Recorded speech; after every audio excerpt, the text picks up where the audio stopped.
നമസ്കാരം. അപ്പൊ നമ്മളൊരു യുകെ ട്രാവലിലാണ്. അപ്പൊ ഇന്ന് ഇപ്പൊ എത്ര മണിയായെന്ന് വെച്ചാ 3:15 ആയി. അതെ. നമ്മളുടെ ഫ്ലൈറ്റ് 4:25 AM-നാണ് മൂവ് ചെയ്യണത്. നമ്മള് ഇത്തിഹാദിലാണ് നമ്മള് പോണത്.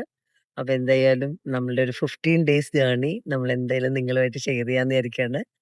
അപ്പം ഇപ്പൊ ഞങ്ങള് ബോർഡിംഗൊക്കെ സെക്യൂരിറ്റി ഒക്കെ കഴിഞ്ഞിട്ട് ഇപ്പൊ ബോർഡിംഗിന് വേണ്ടി ഗേറ്റിൽ വെയിറ്റ് ചെയ്യണം. ചെയ്യാണ്. നമ്മൾ കൊച്ചി ടു അബുദാബിയാണ് and from Abu Dhabi to London Heathrow. അപ്പൊ എന്തായാലും ജേർണിയുടെ ചെറിയ ചെറിയ ക്ലിപ്പറ്റ്സ് എടുക്കാം. Thank you, see you. അങ്ങനെ ഞങ്ങൾ ഫ്ലൈറ്റിൽ ലോഡഡായി. ഇനിയിപ്പോ അബുദാബിയിലേക്കാണ് നമ്മൾ പോണത്. സോ ഒരു 4 hour 10 minutes ഫ്ലൈറ്റ് ആണ് അവിടെ കാണാം.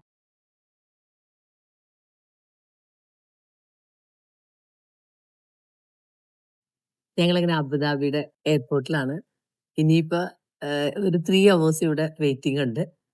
പക്ഷെ അടിപൊളി സ്ഥലം കേട്ടോ. ഞങ്ങളിപ്പോ ഒരു കോഫിയൊക്കെ കഴിക്കാണ്. കോസ്റ്റ കോഫിയിലാണ് വന്നേക്കുന്നത്. ഞാനും അനീറ്റയും തമ്മിലുള്ള ഞങ്ങൾ രണ്ടുപേരും കൂടി ആദ്യമായിട്ടാണ് വരണേ. അപ്പൊ ഇതൊരു രസമുണ്ട്. ഈ ട്രിപ്പ് ഞാനും അനീറ്റയും ഉണ്ടല്ലോ. കുറേ നാളായിട്ടുള്ള ഞങ്ങളുടെ ബക്കറ്റ് ലിസ്റ്റ് ആണ് കുറച്ച് ദിവസങ്ങൾ ഇങ്ങനെ ഇന്റർനാഷണൽ ട്രിപ്സ് ഒക്കെ പോയിട്ട് അടിച്ചു പൊളിക്കണം എന്നുള്ളത്. അപ്പൊ ഇത് ഞങ്ങൾ രണ്ടുപേരും കൂടി പോണ ആദ്യത്തെ ട്രിപ്പാണ്. പക്ഷെ അവിടെ ചെല്ലുമ്പോ കറോണ ഉണ്ടാവും. എങ്കിലും ഇതൊരു എന്താണ് കുറേ നാളുകളായിട്ട് ഒരു ബക്കറ്റ് ലിസ്റ്റിൽ ഇങ്ങനെ എഴുതി വെച്ച ഒരു കാര്യമാണ്. ഓരോ കൺട്രിയിലും ഒരു 15 ഡേയ്സ് ഒക്കെ പോയിട്ട് നിൽക്കാന്നുള്ള ഡിസിഷൻ ആയിരുന്നു ഞങ്ങൾ എടുത്തത്. അപ്പൊ ഇന്ന് അതിന്റെ ഒരു തുടക്കമാണ്. അപ്പൊ എന്തായാലും ലണ്ടനിൽ ചെന്നിട്ട് ഞങ്ങളുടെ ആ ഒരു 15 ഡേയ്സ് എങ്ങനെ ഞങ്ങൾ എക്സ്പ്ലോർ ചെയ്യണു എന്നുള്ളത് നിങ്ങളുമായിട്ട് ഷെയർ ചെയ്യാനായിട്ട് ഞങ്ങളും എക്സൈറ്റിംഗ് ആയിട്ട് കാത്തിരിക്കുകയാണ്. അപ്പൊ എന്തായാലും നിങ്ങൾക്ക് ഞങ്ങളുടെ ഈ ഒരു വ്ലോഗ് ഇഷ്ടമായെങ്കിൽ കമന്റ് ചെയ്യാൻ മറക്കരുത്.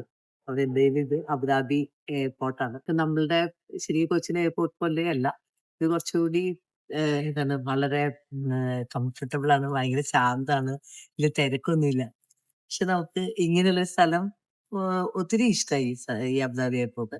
ഞാൻ ഫസ്റ്റ് ടൈമാണ് അബുദാബി എയർപോർട്ട് വരുന്നത്. ദുബായ് 10-25 രാജ്യം പോയിട്ടുണ്ടെങ്കിൽ അബുദാബി വഴി കണക്ഷൻ വരുന്നത് ഫസ്റ്റ് ടൈമാണ്. പലപ്പോഴും പോകുമ്പോഴോ സിംഗപ്പൂരോ ദുബായ് ഒക്കെ ബേസ് ചെയ്തിട്ട് പോയിക്കൊണ്ടിരുന്നത്. അപ്പൊ ഇതൊരു നല്ലൊരു പുതിയ എക്സ്പീരിയൻസ് ആയിരുന്നു. അങ്ങനെ ഞങ്ങളുടെ ആദ്യത്തെ ദിവസം ഞങ്ങളിത് ബ്രിട്ടീഷ് മ്യൂസിയം കാണാനാണ് പോയിരിക്കുന്നത്. അപ്പോൾ ഞങ്ങൾ എലിസബത്ത് ലൈനിൽ നമ്മൾ ട്രെയിനൊക്കെ എടുത്തിട്ടാണ് ഇവിടെ എത്തിയേക്കണേ. അപ്പോൾ നല്ല ഒരു കാഴ്ചയാണ്. അപ്പോൾ നിങ്ങളെയും കാണിക്കാൻ വേണ്ടിയാണ് ഇന്നത്തെ ഒരു വീഡിയോയിൽ നമ്മൾ കുറച്ചൊക്കെ കാണാൻ പറ്റുന്നതൊക്കെ ഞങ്ങൾ വീഡിയോ എടുത്തിട്ടുണ്ട്. സത്യം പറയാമല്ലോ ഭയങ്കര വലുതാണ്. ഇപ്പോൾ നിങ്ങൾക്ക് കാണാം. It actually look so beautiful. പിന്നെ ഒരു വീക്കെൻഡ് ആയിരുന്നു ഞങ്ങൾ വിസിറ്റ് ചെയ്ത സമയം വന്നപ്പോൾ.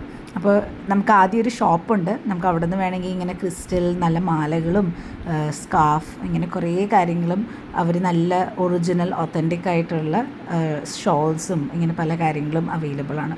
അപ്പോൾ അവിടുത്തെ ഷോപ്പിൽ പോയി കഴിഞ്ഞാൽ നമുക്കത് വാങ്ങിക്കാം വേണ്ടവർക്കൊക്കെ. പിന്നെ ഈ ഒരു ബ്രിട്ടീഷ് മ്യൂസിയത്തിൻ്റെ പ്രത്യേകത എന്താണെന്നറിയോ? ലോകത്തുള്ള എല്ലാ കോണിൽ നിന്നുള്ള അടിപൊളി സാധനങ്ങൾ ഇവിടെ കാണാൻ പറ്റും. ഇപ്പോൾ നമ്മൾ കാണുന്നത് നമ്മുടെ ഇന്ത്യയിൽ നിന്ന് അവർ എടുത്തിട്ട് വന്നിട്ടുള്ളൊരു ശിവ ടെമ്പിളിൻ്റെ ഒരു സ്ട്രക്ചറാണ്. ഇപ്പോൾ കാണുന്നത് ഭയങ്കര അടിപൊളിയാണ്. It's believe to be the holy thorn. നമ്മുടെ യേശു ക്രിസ്തുവിടെ ക്രൗണിൽ വെച്ച ആ ഒരു തോണാണെന്നാണ് പറയുന്നത്. അപ്പോൾ അതുകൊണ്ട് ഇത് ഭയങ്കര ഭംഗിയായിട്ട് അവർ സൂക്ഷിച്ചു വെച്ചിട്ടുണ്ട്. പിന്നെ നമ്മളുടെ പല നൂറ്റാണ്ടുകളായിട്ടുള്ള പാലസസിലൊക്കെ പണ്ട് കാലങ്ങളിൽ ഇരുന്ന പല ദാറ്റ് ഈസ് കപ്സ് ആവാം, അവരൊക്കെ ഡെക്കറേറ്റ് യൂസ് ചെയ്ത കാര്യങ്ങളൊക്കെ ഇരിക്കുന്നുണ്ട്. മിക്കതൊക്കെ നല്ല സ്വർണം കൊണ്ട് ഉണ്ടാക്കിയിരിക്കണതാണ്. നിങ്ങൾക്ക് കുറച്ചൊക്കെ ഞങ്ങൾ കാണിക്കുന്നുണ്ട്. അപ്പോൾ നല്ല ഭംഗിയാണ്. അത് പല എന്താണ് എലിഫൻറ്റിൻ്റെ ഷേപ്പിലും പല ആനിമൽസിൻ്റെ ഷേപ്പിലും പിന്നെ ബ്രിട്ടീഷ് കാലഘട്ടത്തിൽ ഉള്ളതുണ്ട്. പിന്നെ പല പല സ്ഥലങ്ങളിൽ നിന്നുള്ള പല കൾച്ചറിനെ റെപ്രസെൻ്റ് ചെയ്തിട്ടുള്ള കാര്യങ്ങൾ നമുക്ക് കാണാൻ കിട്ടുന്നുണ്ട്. പിന്നെ ഇങ്ങനെ നടന്ന് നമ്മൾ പോയി കഴിഞ്ഞപ്പോൾ പിന്നെ നമ്മൾക്ക് കുറേ കാര്യങ്ങൾ ഇത് ശരിക്കും പറഞ്ഞാൽ ഫുള്ള് കണ്ടു തീർക്കാൻ പോലും പറ്റുന്നില്ല. അത്രയും കാഴ്ചകളാണ് നമുക്ക് കാണാനുള്ളത്. അപ്പോൾ നല്ല രസമായിരുന്നു. എനിക്ക് തോന്നുന്നു ഏതൊരാളും ഒരിക്കലെങ്കിലുമൊക്കെ എക്സ്പീരിയൻസ് ചെയ്യേണ്ട ഒരു കാര്യമാണ്. എക്സ്പെഷ്യലി നിങ്ങൾ ഹിസ്റ്ററി ഇഷ്ടപ്പെടുന്ന ഒരാളാണെങ്കിൽ ഇത് നിങ്ങൾക്ക് നല്ലൊരു എക്സ്പീരിയൻസ് ആയിരിക്കും. കാര്യം നമുക്ക് അങ്ങനെയൊക്കെയുള്ളൊരു കാഴ്ച കാണാൻ കിട്ടുന്നത് ഭയങ്കര ഭാഗ്യമാണ്. ഇതൊരു ലൈബ്രറിയാണ്. പിന്നെ നമ്മൾക്ക് പണ്ടൊക്കെ ഉണ്ടായ സ്കൾപ്ചേഴ്സ്, ഈ ഒരു മാന്യുസ്ക്രിപ്റ്റ് എഴുതുമല്ലോ സ്റ്റോണിൽ, അതൊക്കെ നമുക്ക് കാണാൻ കിട്ടി. പിന്നെ ഈജിപ്തിൻ്റെ സമയത്തൊക്കെ ഉള്ള പോലെ ഈജിപ്തിൽ നമ്മൾ കാണുമല്ലോ വലിയ വലിയ എൻഗ്രേവിങ്സ്, അതിൻ്റെയൊക്കെ കുറേ സ്റ്റോൺസും ഇതൊക്കെ അവർ വോളിൽ you can get to see it.